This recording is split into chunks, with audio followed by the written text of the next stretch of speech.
Hi everyone, it's Lynnea for LDRS Creative, and I'm going to make a Christmas postage inspired card today.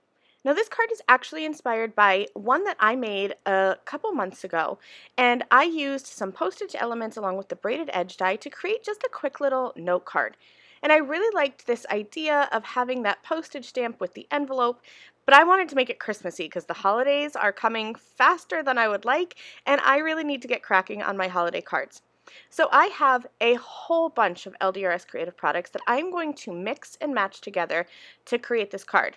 I have the Season's Greetings postage collage products, the envelope and postage stamps. I've got the Me to You holiday sentiments. I have some sealed stamps, and then I have some background elements that I'm going to bring in, a background stamp and some dies. So I'm going to go ahead and get started with this distressed background stamp. Now this stamp is about 5 by 7, so you can do a lot of different card sizes with this, but I'm sticking to my go-to, which is just an A2 card. And I don't need this background to be perfect. I want it to just be a little bit of distressing, maybe appear a bit like when the snow kind of blows across the road, just a little bit of a wisp here and there. So I have Alloy Hybrid ink. I left this stamp actually on the stamp backer. I didn't even take it off of the packaging. I just inked it up right on there. Then I put an A2 panel face down, and I have a piece of scratch paper that I'm just going to place over top to protect my hands from getting ink on them.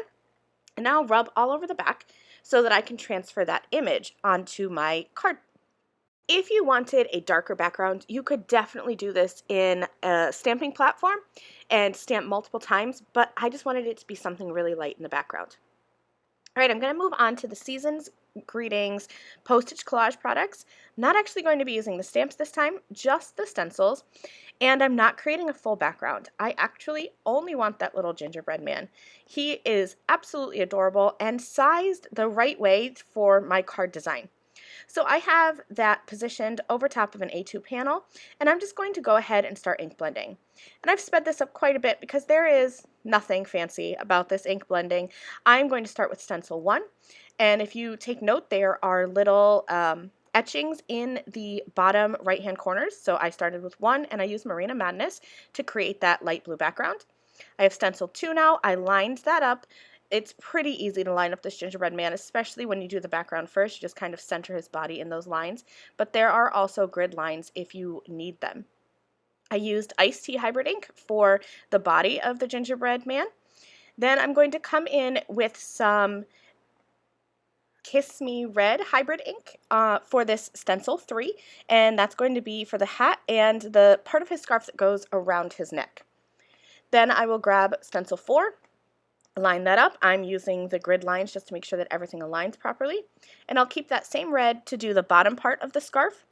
Then I'm just going to grab my microfiber cloth that I used to clean my stamps and stencils. I'll wipe away that extra red ink and put a piece of low-tack tape over the scarf so that I can come in and add some black for the mouth and the buttons. You could do any color you want, but I went ahead and just did black for some contrast. Now I'm going to cut that away because I'm going to use the die to cut this out to get that postage edge, and so to do that I'm going to use the postage collage die. But I didn't need that whole background. I can use this white piece of paper later on in my card, so I don't need to die cut it. I'm just going to die cut this singular image that I ink blended. So I'll tape that down, run it through my die cutting machine, and then I'm using my fingernail just to pop out all of those little circle pieces.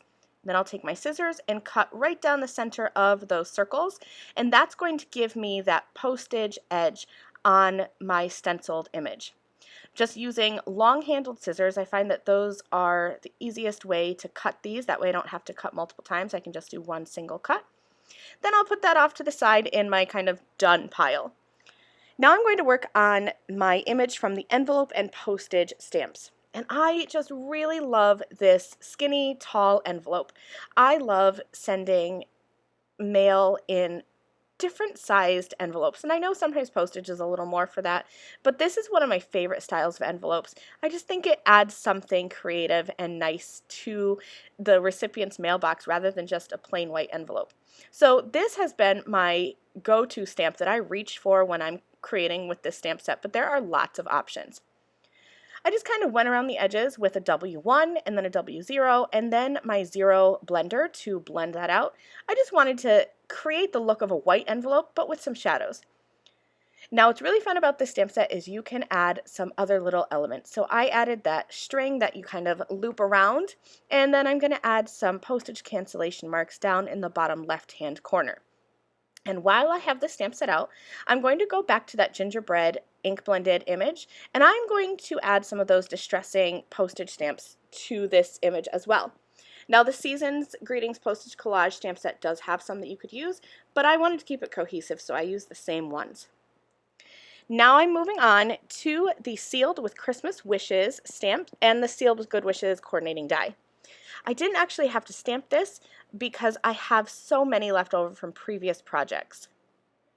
But the great thing about this stamp set is each line of 3 of those seals stamp at once, then you use that die and you just cut them out at once and you'll have 3 individual seals. So I grabbed one in red that I thought would work with my images.